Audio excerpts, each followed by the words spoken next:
नमस्कार, good morning. मैं सुशीला। आज के वीडियो में आप सबका स्वागत है। आज सत्ता की साझेदारी, ये सिविक्स का पहला चैप्टर है, क्लास 10th। तो चलिए देखते हैं सत्ता की साझेदारी या पावर शेयरिंग इसे कहते हैं। तो सत्ता का अर्थ क्या होता है? सत्ता का अर्थ होता है शक्ति। सत्ता का अर्थ होता है शक्ति और साझेदारी का अर्थ होता है, क्या होता है? बंटवारा।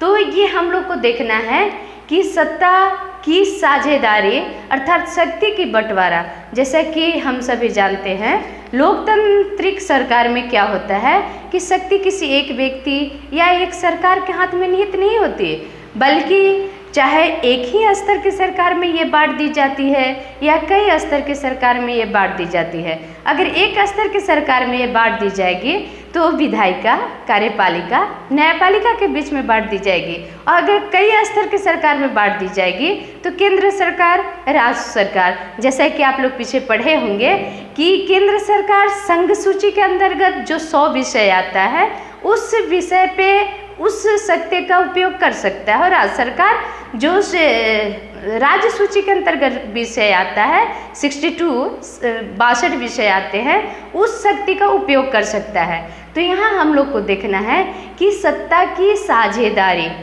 क्यों किया जाए और कैसे किया जाए। इस चैप्टर में यही समझाने का प्रयास किया गया है कि लोकतांत्रिक शासन व्यवस्था को सुदृढ़ रखने के लिए सत्ता की साझेदारी क्यों आवश्यक है और कैसे किया जाए। सत्ता की साझेदारी को लोकतंत्र का मूल मंत्र माना गया है। तो इस चैप्टर में 2 देश, एक बेल्जियम और दूसरा श्रीलंका, 2 देशों से संबंधित उदाहरण देकर हम सभी को समझाने का प्रयास किया गया है कि लोकतंत्र में जो शक्ति का विभाजन होता है, बंटवारा होता है, तो कैसे होता है। तो सबसे पहले हम लोग बेल्जियम के बारे में जानेंगे, ये कहाँ है, इसके बाद इसमें जो जातीय बनावट है उसके बारे में समझेंगे, फिर जानेंगे श्रीलंका। देख रहे हैं ये बेल्जियम है, ये श्रीलंका।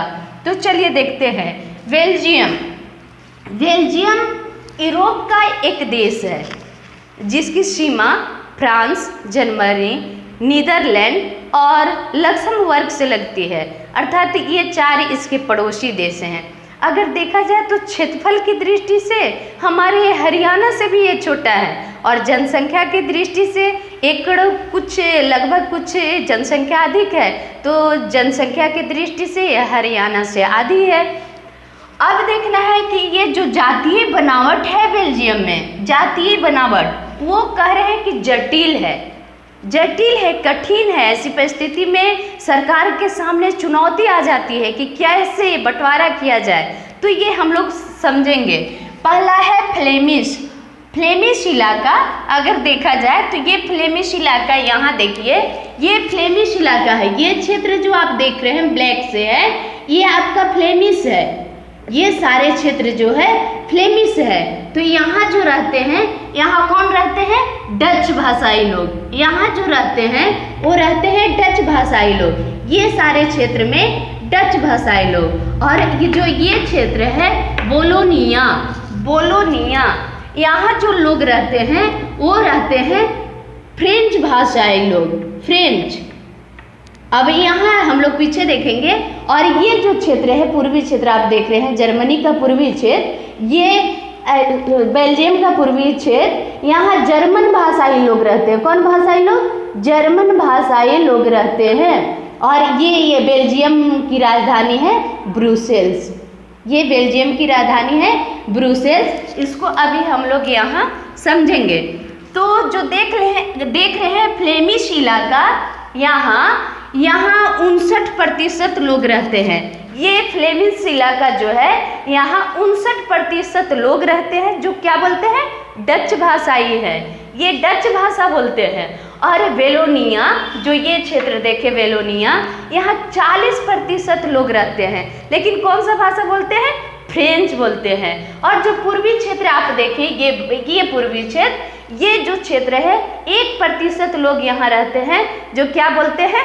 जर्मन बोलते हैं। तो अगर देखा जाए तो बहुसंख्यक कौन हो गए? जिनकी संख्या अधिक होती है बहुसंख्यक है। तो यहाँ जो देखेंगे 59% जो लोग हैं वो डच यानी डच बोलने वाले लोग बहुसंख्यक है, फ्रेंच बोलने वाले अल्पसंख्यक है। अगर डच भाषी लोग चाहे तो फ्रेंच पर अपना शासन प्रभुत्व स्थापित कर सकते हैं, लेकिन ठीक इसके उल्टा। कहाँ? इसकी राजधानी ब्रुसेल्स में अगर देखा जाए, ये राजधानी है ब्रुसेल्स। यहाँ अगर देखा जाए तो क्या है, ब्रुसेल्स में है कि 80% लोग फ्रेंच बोलते हैं। यहाँ जो है 80% लोग फ्रेंच बोलते हैं और कितना प्रतिशत? 20% लोग डच बोलते हैं। अगर डच भाषी अपने आप को बहुसंख्यक मानते हैं तो बेल्जियम के अन्य क्षेत्रों में वो प्रभुसत्ता स्थापित कर सकते हैं, लेकिन अगर राजधानी में देखा जाए तो यहाँ कौन करेंगे? फ्रेंच करेंगे। राजधानी में प्रभुसत्ता अगर स्थापित करने की बात हो तो ठीक उल्टा है। यहाँ और यहाँ बहुसंख्यक है, यहाँ अल्पसंख्यक है, यहाँ अल्पसंख्यक है, यहाँ बहुसंख्यक है। दोनों की तुलना करके देखिए तो यहाँ समझ में आएगा कि जो बेल्जियम में भाषाई लोग हैं, डच भाषाई लोग, वो बहुसंख्यक हैं। बहुसंख्यक है क्योंकि यहाँ मात्रा अधिक है। तो ऐसी स्थिति में क्या होता है, जो अल्पसंख्यक है फ्रेंच, वो पढ़े लिखे, समृद्ध और शक्तिशाली हैं अल्पसंख्यक, लेकिन डच की तुलना में वो पढ़े लिखे और समृद्ध हैं, जबकि डच उनकी तुलना में अपने आप को कमज़ोर मानते हैं, अल्पसंख्यक मानते हैं, अल्पमत वाले मानते हैं। लेकिन जैसे जैसे समय व्यतीत हो गया, कहते हैं कि 1950-60 के दशक में जब डच भाषी लोग समझदार हुए, पढ़े लिखे, आगे बढ़े, विकसित हुए, तो उनके अंदर फ्रेंच से संबंधित जो भाव थी कि फ्रेंच अल्पसंख्यक है लेकिन समृद्ध हैं, शक्तिशाली हैं, ताकतवर हैं, तो इनके प्रति उनका क्या हुआ? इनका नाराजगी शुरू हो गया। डचों का नाराजगी फ्रेंच के प्रति शुरू हो गया। और फिर क्या हुआ? नाराजगी शुरू होते ही देखा गया कि दोनों समुदाय के बीच में, ये आपका फ्रेंच और डच, ये दोनों समुदाय के बीच में टकराव उत्पन्न होने लगा, टकराव दिखने लगा। और ये सबसे ज़्यादा अगर टकराव इसका देखिएगा तो कहाँ दिख रहा था? ब्रुसेल्स में, इसकी राजधानी में ये तीखा टकराव दिख रहा था, ब्रुसेल्स में। अब स्थिति यहाँ सरकार के सामने बड़ी चुनौती आ गई कि अब सामुदायिक आधार पर कैसे सत्ता के विभाजन किया जाए, कि ये जो तीखी टकराव है उसको समाप्त किया जाए और यहाँ की जनता संतुष्ट होकर अपने देश के प्रति भाव रखे, राष्ट्रीय भाव को बनाए रखे और देश का विकास हो। तो इसको हम लोग बाद में देखेंगे। अब सबसे पहले जो दूसरा देश की बात हम लोग करते हैं, वो देश है आपका श्रीलंका। इसका पुराना नाम है सिलोन। श्रीलंका का पुराना नाम क्या है? सिलोन। ये देख रहे हैं श्रीलंका, ये कहाँ है? दक्षिण एशिया में स्थित एक द्वीपीय देश है। दक्षिण अफ्रीका में ये स्थित है, दक्षिण एशिया में ये स्थित द्वीपीय देश। अब यह द्वीपीय देश बात आ रही है, तो जैसा कि हम लोग जानते हैं कि चारों ओर से अगर जल से घिरा हुआ है तो उसे कहते हैं द्वीपीय देश। तो श्रीलंका क्या है? चारों ओर। कहाँ है? भारत। आप लोग देखेंगे कि भारत है, ये भारत के नीचे के छोर में श्रीलंका है, ये श्रीलंका। तो ये द्वीपीय समूह। अगर इसकी आबादी की बात करें तो 2 करोड़ से अधिक आबादी है यहाँ, 2 करोड़ से अधिक आबादी है श्रीलंका में। और फिर वही बात है, भारत अगर 1947 में आज़ाद हुआ था तो श्रीलंका कब आज़ाद हुआ था? 1948 में, मात्र 1 वर्ष बाद 1948 में। और फिर आगे हम लोग समझेंगे। तो सबसे पहले यहाँ जातीय बनावट पर गौर करें, इसको देखें ध्यान से। तो यहाँ जो है 74% सिंगली भाषी बोलने वाले हैं। 74% जो लोग हैं वो कौन भाषा बोलने वाले हैं? सिंगली भाषा, जो श्रीलंका के मूल निवासी हैं। सिंगली श्रीलंका के मूल निवासी हैं। और 18% जो हैं वो तमिल भाषा बोलने वाले हैं। तमिल में दोनों हैं, एक श्रीलंका के मूल निवासी जो तमिल हैं और दूसरा है भारतीय तमिल। अब यहाँ एक शब्द और आता है, भारतीय तमिल। जिस समय भारत में उपनिवेशवाद था अंग्रेजों का, उस समय औपनिवेशिक शासनकाल में बहुत सारे भारत के मजदूरों को दूसरे देश में काम करने के लिए, बागानों में, फैक्ट्रियों में काम करने के लिए ले जाया जाता था। तो ये भारत के तमिल क्षेत्र से, बिहार, बंगाल, तमिल और मध्य भारत के क्षेत्र से ये भारतीय तमिल गए हुए थे वहाँ, और वहाँ उनके दादा परदादा जाकर बस गए थे, तो ये भी बस गए थे, ये भारतीय तमिल। तो तमिल जो हैं 18% तमिल भाषी लोग हैं। तो यहाँ देखना है कि वहाँ के जो श्रीलंकाई तमिल हैं वो कितने प्रतिशत हैं?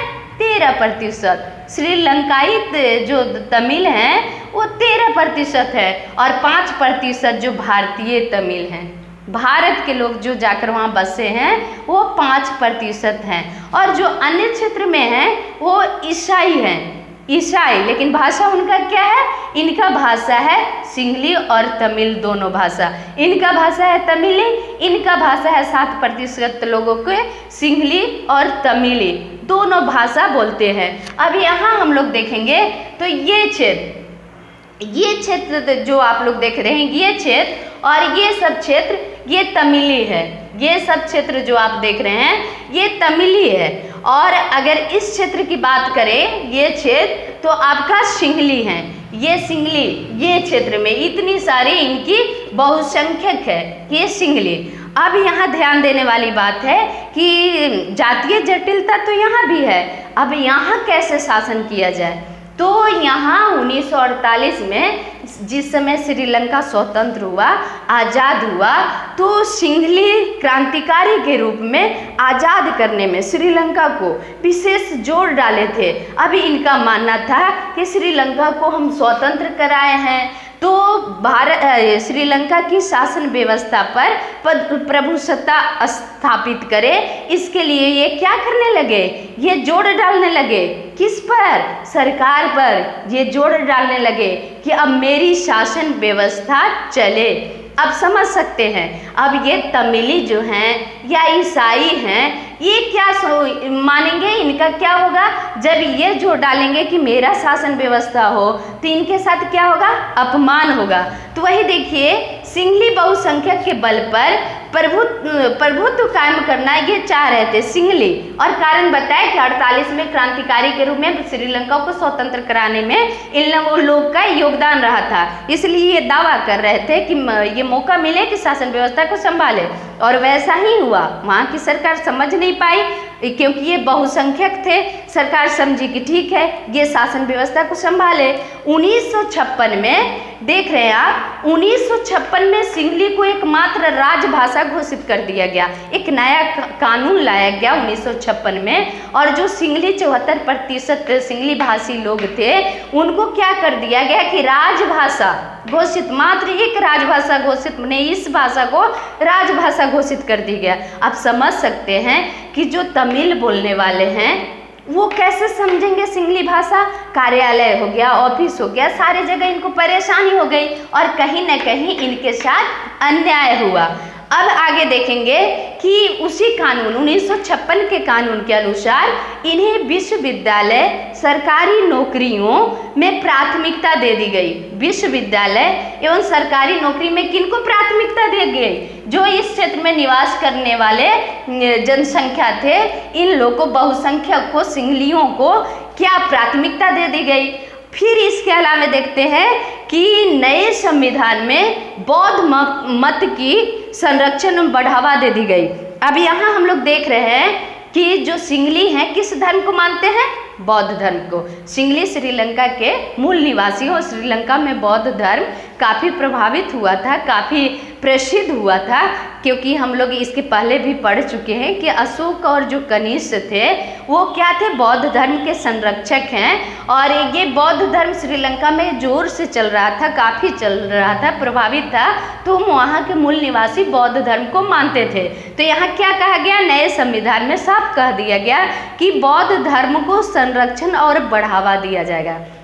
आप समझ सकते हैं एक ही देश में कई धर्म को मानने वाले लोग जब निवास करते हैं और किसी एक धर्म को विशेष दर्जा दी जाए, सुविधा दी जाए, तो अन्य धर्म के साथ क्या होगा आप समझ सकते हैं कि एक टकराव की स्थिति पैदा होगी कि नहीं, निश्चित पैदा होगी। एक को अगर मान लेते हैं आप लोग 5 बच्चे हैं और 2 को टॉफी देते हैं और 3 को नहीं देते हैं, तो आपके अंदर कैसा फीलिंग होता है। बस यही हुआ, सरकार ने बहुसंख्यक के हिसाब से सिंहलियों को खुश करने के लिए इन्हें सारे प्रावधान किए गए, सारे बढ़ावा दिए गए, सुरक्षा दी गई। तो नए संविधान में बौद्ध मत को संरक्षण और बढ़ावा दिया गया।